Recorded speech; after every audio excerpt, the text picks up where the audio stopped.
International naval warfare exercises are large-scale maritime events designed to strengthen cooperation, improve readiness, and refine the combat skills of participating naval forces. These exercises bring together ships, submarines, aircraft, and personnel from allied and partner nations to train in realistic scenarios that mirror modern maritime threats. At the core of these operations is the need for seamless coordination among different fleets. Aloha, and welcome to the Rim of the Pacific. Exercise RIMPAC provides a unique training opportunity that helps our armed forces increase transparency and foster the cooperative relationships that are critical to ensuring security on the Pacific Ocean. Warships sailed into formation as Rim of the Pacific RIMPAC 2020 began standby station as the most important international maritime exercise in the world. RIMPAC gives sailors the training and confidence they need to connect with others, sharpen their skills, and improve their safety skills. Sailing from Southern California to Hawaii, this unique convergence included more than 25,000 sailors, over 170 military aircraft, 3 submarines, almost 40 ships, and nearly 30 nations started in the early 1970s. RIMPAC 2022 was the world's 28th sea-based exercise. Last year's RIMPAC took place at Pearl Harbor and was administered by the Navy's Indo-Pacific Command under the control of the Governor of Hawaii. But that is not all. In addition to the Navy, other armed forces like the Hawaii National Guard, Coast Guard, and Marine Corps join in the activities too. The most important part of these naval training exercises is to see whether or not its ships will sink or swim, literally, in 2022. The retired warship USS Denver was shipped out to sea for a sanctioned sinking exercise called SINKEX, which took place in Pearl Harbor at RIMPAC 2022.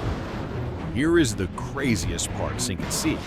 Live fire training exercises, or SINKEX, cost billions of dollars to sink decommissioned ships with powerful missiles. But not every ship is eligible for this honor. Rather, SINKEX requirements are all about the vessel's suitability. Everything from cost estimates and ship inspections is considered before any ship is sunk. The Navy checks the environment to ensure deep water sinking is safe. This includes removing hazardous waste from decommissioned ships before they sail to the bottom of the sea.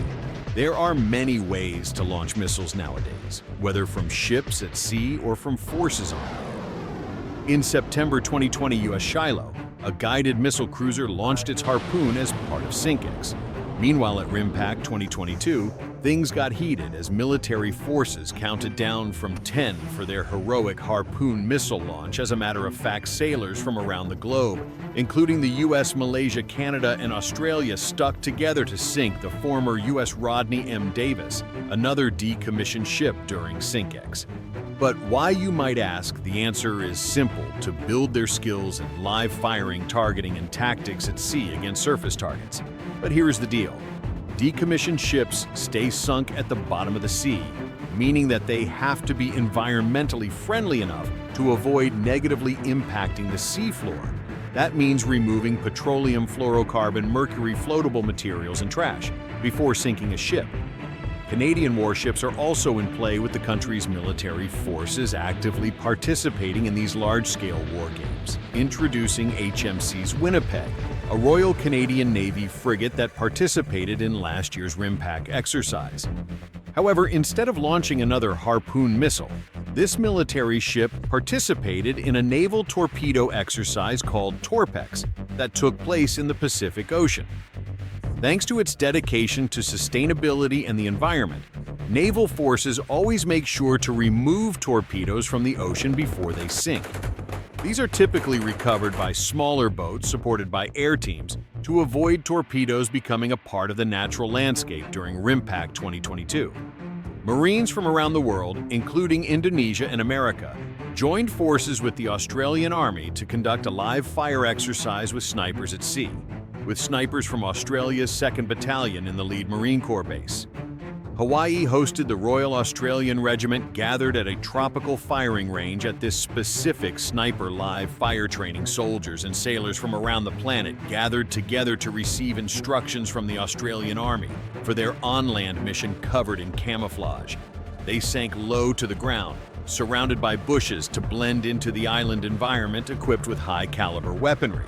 Australia's 2nd Battalion ensured sailors and soldiers from other units had the knowledge it takes to hit a long-distance target. And then there are door gunners, another essential part of RIMPAC at Pohakaloa Training Area in 2012.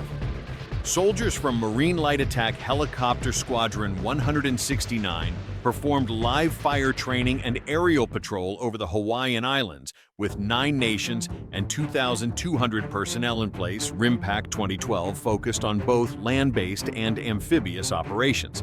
You might be wondering to yourself, why is this so important?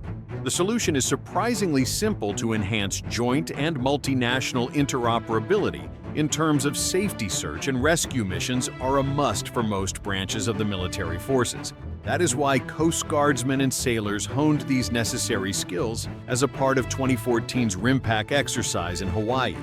Stranded passengers and sinking ships are par for the course during this amphibious drill.